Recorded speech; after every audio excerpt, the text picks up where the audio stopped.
Acho que o autoconhecimento. Autoconhecimento vai ser a palavra que eu vou falar sempre. Autoconhecimento tá permeando. Autoconhecimento. Porque quando você, de fato, se conhece, você pode se conhecer, inclusive, de falar assim, olha, eu preciso estudar mais. Eu preciso me desenvolver mais. Realmente... Você tem que ter um autoconhecimento pra você saber que você não sabe nada, né? Também. Exato. E que tá tudo bem, né? Sim. Você não saber certas coisas, você não saber... Então, assim, o autoconhecimento, ele vem pra trazer a sombra também. Claro. Né? Por exemplo, você trabalha numa empresa onde várias pessoas estão ali passando por um processo, né, de trainee, enfim, precisam... E aí tem um cargo lá disponível. E você sabe que tem uma outra pessoa que se preparou um pouco mais.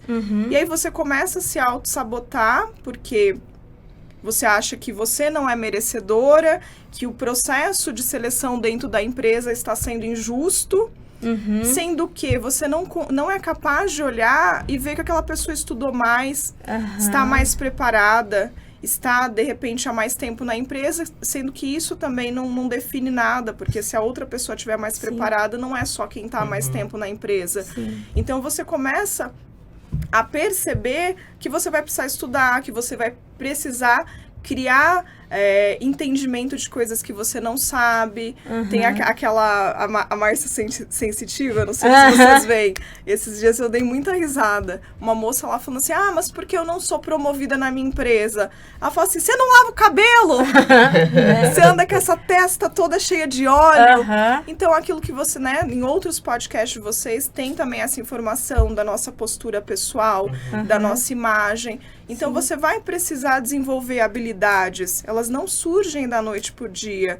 Você vai precisar desenvolver a tua autoestima. Então, são coisas que são necessárias se você quer ter um resultado diferente do que você está tendo hoje. Precisa de mudanças. E quando você não olha para dentro, você olha para fora. É automático isso, né? Então, quando você vê uma pessoa lá, que nem o trainee, tá para ser promovido ou foi promovido, em vez de você olhar para dentro e falar assim, o que faltou em mim, né? Quais foram minhas atitudes, meu comportamento que não me fez ser qualificado para aquela vaga? Você fala assim, também o outro lá é puxa-saco, é sobrinho do presidente, vai tomar café com ele. E aí você para e pensa assim, mas é sobrinho do presidente, mas ele tem um currículo assim, ele para tomar o cafezinho, sendo que você nem bom dia dá pro chefe. Entende? Então, ele tá fazendo o quê? Relacionamento, ele tá fazendo marketing pessoal. E você, né? Você chega atrasado, mal dá bom dia, já vai direto e senta lá, ninguém nem sabe o que você entrega, o que você faz. Então, quer dizer, ninguém sabe quem é você. E o outro já tem uma... Então, se a pessoa tivesse um pouco de autoconhecimento, ela podia falar assim, o que eu preciso fazer? Melhorar meu marketing pessoal, preciso ser visto. Como que eu faço para ser visto? Como que eu faço para minhas entregas ser vista? E aí vem aquela coisa que você falou, que eu chamo de dádivas, tá? Que você falou do Barra de Axis, a frase que você falou. O que mais é possível que eu jamais considerei? O que é mais possível que eu jamais considerei, né? Eu e o Gabriel, a gente usa o termo de dádivas. Não sei se você já leu o livro Psicologia, Inteligência... Inteligência Positiva. Inteligência Positiva. Que ele fala o seguinte, que sempre quando acontecer uma situação, né, que é desafiadora, pense em 3 dádivas. Então, uma pessoa foi mandada embora. 3 dádivas. Então, isso, quando você começa a pensar no que é mais possível... ou nas dádivas, aí você começa a ir para a solução. Mente que pensa em solução, ela não fica pensando em problema. Agora, a mente que fica só pensando no problema e para fora, não tem como ficar olhando para como ela vai crescer, entende? Buscar um resultado diferente. Exato. Sim. Então, a gente começa a perceber que tudo é muito interligado. A gente separa, né? Cada um vai separando aí por definições, mas a autoconfiança, a autoestima, tudo isso vem nos desenvolver para que a gente, tendo esse conhecimento, pare também com a autossabotagem. Ou você perceba, olha, isso daqui eu tô me autossabotando. O que eu posso fazer para mudar? Então, não é que você não deixa de ser um autossabotador. Porque eu conhecendo de terapias, tendo autoconhecimento, eu entro nos processos esquisitos de autossabotagem. E aí você tá na consciência e fala, pera aí, o que eu tô fazendo? Você sabe, você consegue desligar, né? Pera aí, o que eu tô fazendo? Até mesmo a questão de horários, né? Então, você deixar pra fazer as coisas na última hora, você tá ali com o tempo, aí você fala, poxa, não, agora... Eu falo assim, acorda cedo pra se atrasar com calma.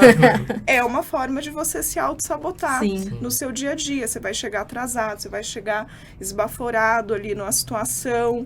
E, enfim, você não vai conseguir passar a informação que você precisa. É uma forma de auto-sabotar. Então, estar na percepção e realizar mudanças ali pra você sair desse sistema de autossabotagem. E o interessante, assim, né, que nem eu conheço meus autossabotadores, né?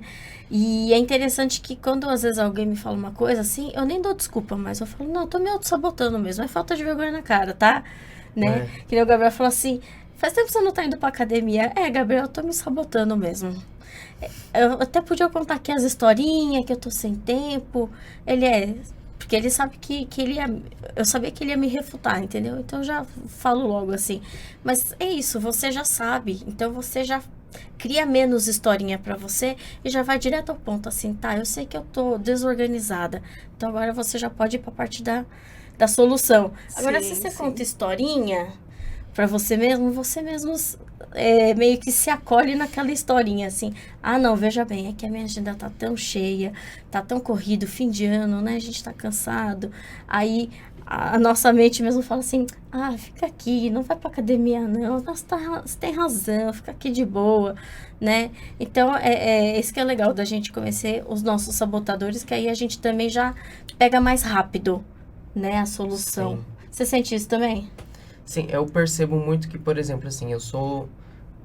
tipo, parece aquelas entrevistas de RH, sabe? Que você fala assim, qual que é o seu defeito? Você fala assim, eu sou perfeccionista, é de todo mundo, mas eu me acho perfeccionista, assim, ao ponto, assim, de entre não ficar perfeito e eu não fazer nada, eu prefiro não fazer nada, entendeu? Porque você não vai ficar perfeito, mas isso já é uma coisa, assim, que eu percebi, então, agora que eu já percebi, já trouxe pra consciência, eu já não faço mais, não propositalmente, então eu já percebo, assim, eu mudei um pouco a minha visão de ser perfeito no final, para eu ir fazendo o meu melhor a cada passo do processo. Então, a cada passo do processo eu vou fazendo melhor, e se eu não ficou bacana na primeira vez, na segunda vez vai ficar melhor, e na terceira vai ficar melhor. Entendi. Então, assim, isso já foi uma coisa que eu já percebi, e eu já tô trabalhando comigo mesmo, sabe? Entendi. E o perfeccionismo, ele tem relação também com a síndrome do impostor, né? Síndrome da impostora. Então, a gente acha que nunca tá perfeito, aí você nunca entrega aquilo e fica nesse ciclo vicioso. Então, realmente tá na percepção e fala, olha, isso aqui eu vou entregar, isso eu vou fazer. Hoje a gente falando bastante, né? Estamos falando de trabalho, de negócios, profissões. Então, acho que é muito pertinente falar até desse movimento que nós estamos fazendo, de né, você me convidar, criar um podcast, ter essa leitura atual e dinâmica. E quantas pessoas trabalham com redes sociais e que se sabotam porque, eu preciso criar o vídeo perfeito, mas ainda falta isso. Se não tiver a luz perfeita, se eu não tiver a câmera 4K, não vou gravar. Pois é. E aí, quantas pessoas precisam escutar do teu trabalho, estão ali dispostas a ouvirem a informação que você tem para passar, mas a gente hoje julga, não, precisa ser naquele formato, né? Cria forma, cria estrutura, se precisa ser assim, o que você faz para que seja assim? Mas comece a fazer. E a gente vai desenvolvendo as habilidades durante o nosso processo, porque é empírico também, né? Você vai entendendo ali quais são as suas falhas, o que você pode melhorar, mas só fazendo, aí você entende, né? E o interessante é assim, meu primeiro vídeo do YouTube foi exatamente sobre a síndrome do impostor, né? E foi praticamente uma autodeclaração ali naquele meu vídeo. E eu mesma levei muitos meses, assim. Aquela acho que foi a quarta vez que eu gravei o vídeo. Que aí eu falei, caramba, agora chega. Tipo assim, a luz não ficou boa, a testa tá brilhando, mas vai desse jeito. Hoje, quando eu olho pra esse vídeo, eu tenho vontade de deletar ele. Falo, nossa, que coisa horrorosa que eu fiz. Mas eu falo, vou deixar. Eu vou deixar pra lembrança pra mim. de ver o quanto eu superei, né, dessa minha frustração do perfeito, e naquele momento eu fiz o meu perfeito, e que hoje eu tenho condições melhores, né, condições de fazer melhor, mas eu vou deixar para eu mesma me ver e acompanhar a minha evolução. Então, essa dica que eu também vou deixar para todo mundo aqui, né, o primeiro vai ser sempre ruim. Tá? Porque é o natural você ir fazendo. Então, qual que é aquela frase que você falou? Do aperfeiçoamento? A prática leva ao aperfeiçoamento. Claro. Sim. Que a prática não leva à perfeição, né? Porque a perfeição não existe no final das contas, né? Então, a prática leva o aperfeiçoamento, né? Exato. Isso é uma coisa, assim, que eu tive que mudar para conseguir fazer as coisas, sabe? E não me cobrar tanto, sabe? E teve a do Cortella também, né? Que faça o melhor que você pode, com as condições que você tem, enquanto você não tem condições melhores para fazer melhor ainda, né? Exatamente. Sim. Uma, assim, que eu indico, assim, todas as pessoas que tiverem oportunidade de ler, é o livro da Brené Brown, né? A Coragem de Ser Imperfeito. Mesmo anos trabalhando com terapias, atendendo pessoas e tendo toda uma dinâmica de trabalho, eu ainda travava nessas questões. E aí, ao ler esse livro, A Coragem de Ser Imperfeito, ela fala muito da vulnerabilidade. Então, você se colocar na vulnerabilidade, poxa, não tá perfeito, me falta isso, mas é o que eu tenho hoje. Isso cria muito, porque também conecta pessoas, né? Conecta, exatamente. E uma coisa que eu gostei muito do livro da Brené Brown, sobre toda essa questão da vulnerabilidade que faz parte da nossa natureza, e a gente acha que não, né? Não sei porquê, não sei de onde que tiramos isso, como se tivéssemos a obrigação de sermos perfeitos. E ali te traz mais em contato com a natureza, né? Tipo assim, nós somos todos vulneráveis e tá tudo bem, sabe? E essa vulnerabilidade, ela nos conecta. Mas o que eu mais gostei mesmo foi do discurso do Roosevelt que ela fala. Eu amo. Porque que acontece? Eu ficava muito preocupada com o julgamento alheio, sabe? Muito preocupada mesmo. E depois, quando você percebe que você só tem que permitir que alguém que está na arena com você, cheio de suor e sangue, que te fale alguma coisa, né? É muito interessante, porque assim, é fácil você estar na arquibancada e ficar apontando, né? E julgando o outro. E aí, hoje, quando eu recebo alguns feedbacks, eu paro e eu falo assim, essa pessoa tá na arquibancada ou ela tá aqui comigo na arena? Se tá na arena, eu já dou um pouquinho mais de valor para aquele feedback.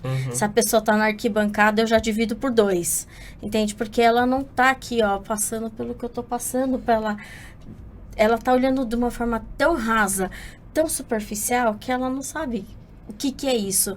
E tanto é que as pessoas que estão já na arena com você são as que menos te dão feedback, menos te julgam. Quando ela vai te dar um feedback, é geralmente assim, aquele conselho muito pontual, muito pertinente, de quem tá vivendo ali, e você fala, nossa, essa pessoa sabe o que tá falando, porque ela tá vivendo isso.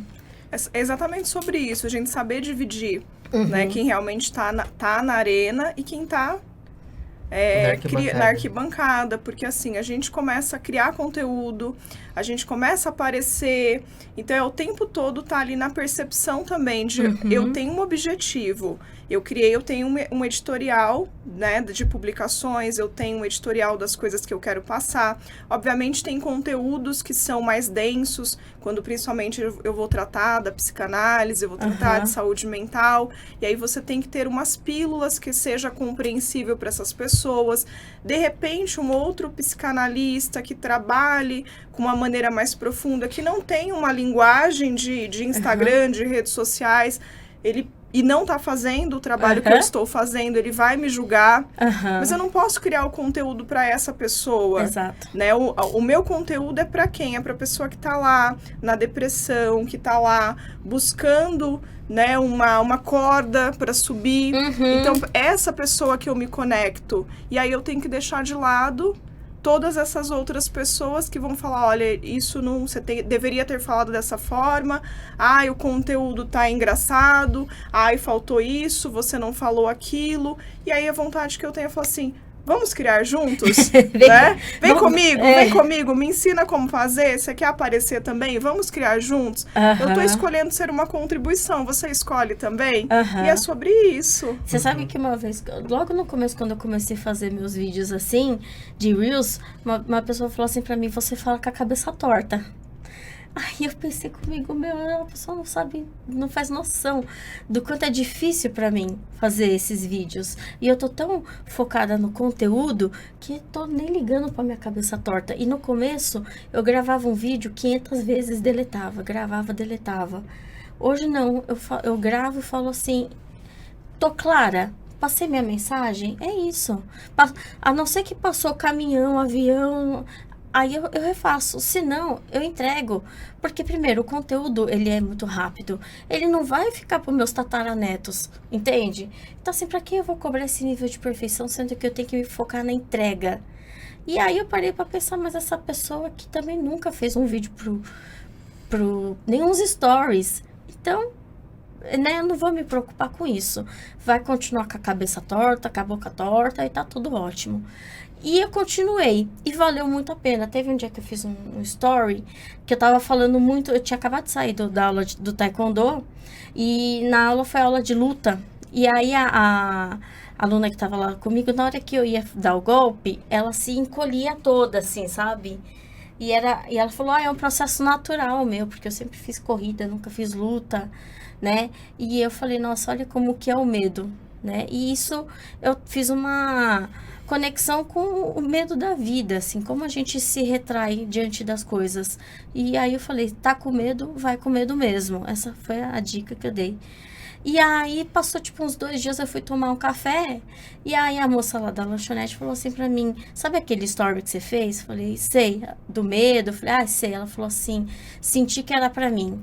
Eu tava com medo de pedir demissão, e você falou, e aí naquele dia eu tomei a decisão de pedir demissão da onde que eu tava, para ir para um lugar que vai me dar mais desafios. Eu falei, olha que interessante, né? Como você pode ser contribuição na vida das pessoas sem nem perceber, assim, o tamanho, né? Isso porque nem todo mundo vai nos dar feedbacks de que, você fez, você falou, e aí eu mudei, eu fiz aquilo. Então, assim, tem muita gente. E essa dica, eu vou olhar na bola do seu olho aqui, tá? Se você tiver com palhaçada, de medo de julgamento, tá deixando de fazer coisas, faça. Seja contribuição. Um beijo. É sobre isso.